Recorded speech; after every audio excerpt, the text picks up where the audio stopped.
po si Darren Leslie Alduña, 23 taong gulang. Nakatira sa Villa Luisa Homes sa Nagusin Street, Dasmariñas, Cavite. Ang kurso ko po ay Hospitality Management. Nag-aaral po ako sa NCST, Dasmariñas, Cavite. Ang nilalaman po ng aking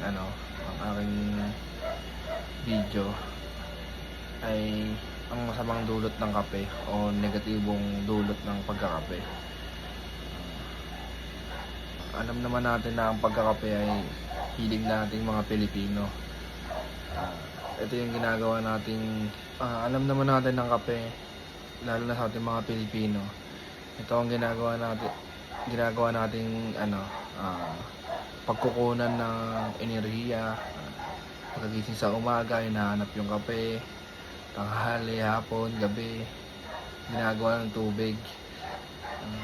Pero lingid sa inyong kaalaman, ang kape ay may masama din dulot sa ating katawan, gaya ng pagkabalisa o pagkanerbiyos. Pag nasosobrahan tayo, kumakabog yung dibdib natin, parang di natin alam yung gagawin natin. Tapos ang sumunod naman ay problema sa pagtulog. Ito pinaka-common to, ginagawa to mga pagising natin mga Pilipino. Ginagamit natin tong pampapuyat. Kaya kadalasan nakakasanayan na natin. Umiinom ng kape para mapuyat hanggang sa nagiging problema na to. Sumunod naman ay yung paninikip ng dibdib. Ito common din to sa mga matatanda kasi kape pa rin sila ng kape kahit alam nilang kung nasobrahan sila may masamang dulot na patutunguhan tapos sumunod yung pagsakit ng tiyan o pagkainitan ng tiyan.